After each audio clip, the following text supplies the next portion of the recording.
This story takes place 4 years ago, and it still haunts me to this day. It was Christmas night, and my family were driving home from this fancy restaurant. I, unlike my family, wasn't tired, so the 45-minute drive seemed perpetual. On top of that, my little sister was constantly moaning about her friend that didn't give her anything for Christmas.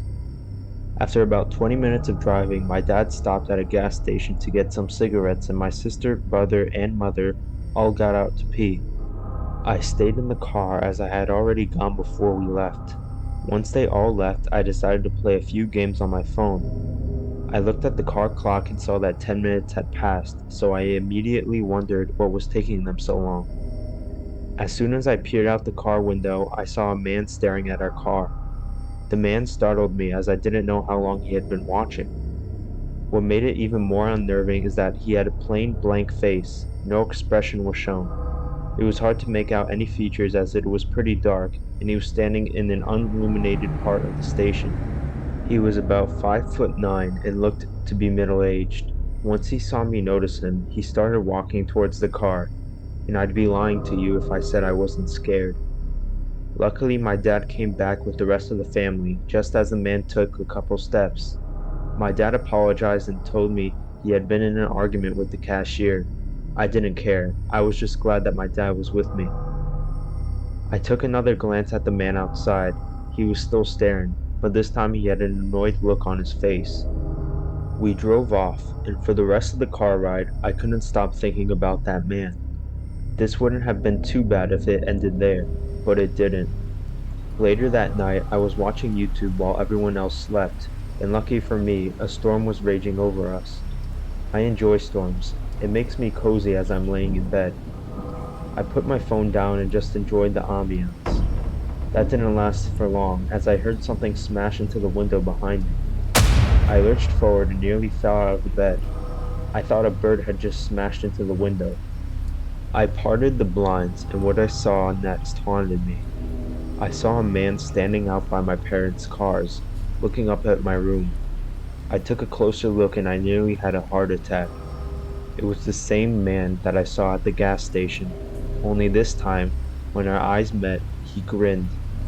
Being the 14-year-old I was, I did the manly thing and screamed at the top of my lungs. My dad came running down the stairs and entered my room. "Why the fuck are you screaming?" he said. I told him about the man and I explained everything that had happened. My dad grabbed a baseball bat and told me to call the police. After 10 minutes, the police turned up outside our house and found the man in our shed.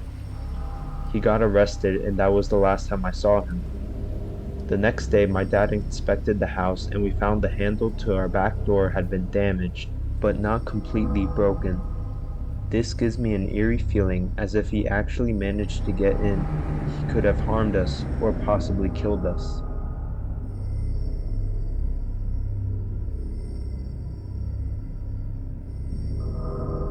It was Christmas Eve, and I was a freshman in high school. My family had been split up for some time, so normally we trade off of Christmas Day and Christmas Eve every year. And this year I had come home early from my grandparents' Christmas party while everyone else was at my aunt's and uncle's celebrating at another party. When I was dropped off, my cousins offered to stay with me for a few hours, yet I declined. I thought I could watch some of my new DVDs and get some alone time in the house, which is a rarity for me. I had noticed an unfamiliar car parked on the street, but I didn't think anything of it, considering it was Christmas Eve. Probably a neighbor's relative or something. After I got inside, I locked the door, grabbed snacks, and started to settle down. I hadn't been at home for more than 15 minutes when there was a knock at the door. I unlocked the door and opened it only a crack to see a man standing there. He had dark hair, glasses, slightly overweight, and dressed casually. At first glance, he didn't look much of a threat, but my stomach dropped. He asked, "I was wondering about the car outside. Is it for sale?" I told him I didn't think so. "Is there someone here I can talk to about it?" I said, and quite stupidly I might add, "No, you can come back another time." And I shut the door and turned the lock as fast as I possibly could. He reached for the handle immediately and started pounding on the door. I heard a string of profanities and pounding stopped.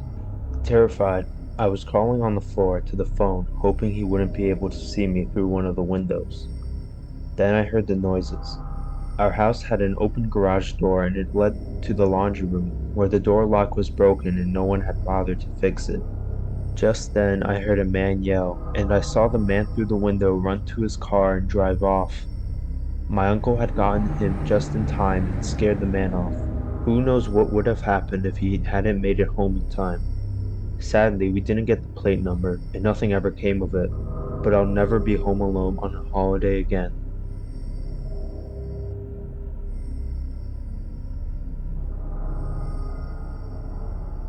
Christmas is not supposed to be a scary time. Even with scary Christmas movies and stuff, it's not a scary time. However, one of the scariest things in my life happened during the Christmas season. The Woodfield Mall in Schaumburg, Illinois is the major mall in the area. They have a great Christmas decoration theme. It's absolutely beautiful, and I loved one thing more than anything else. I loved sitting on Santa's lap and telling him what I wanted for Christmas. So this story is short, but it's terrorizing. I was likely about 10 years old at the time. I was very happy even though the line was very, very long to go see, but I was still looking forward to it. This was the year that Furbies were very popular and nearly impossible to get. I don't know the last time that the toy was so popular, but I knew it was this time and I wanted one more than anything else. After waiting for nearly 2 hours in line, I finally got up to sit on Santa's lap. I have already mentioned how much I like doing this, so I was pretty excited. He asked me what I wanted for Christmas and I told him about the Furby. And then he asked me if I had been a good boy all year or if I had been naughty. Well, I had to be honest. I was a 10-year-old boy. Of course I was naughty every now and then. So I told him that I had been naughty on occasion, but I really regretted it and promised I would be a good boy from now on. The Santa then tightened his grip on my arm. He leaned in close to my ear.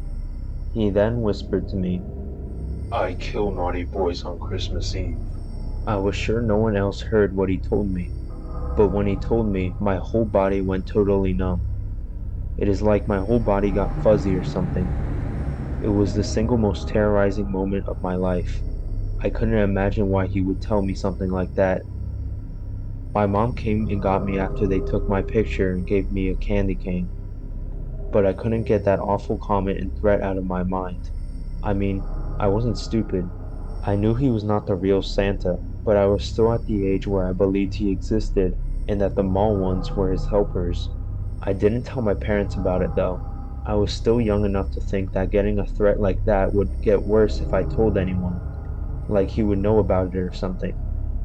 I started fearing Christmas Eve coming, and when it did, I remember my mom coming up to me after I went to bed. I was not able to sleep.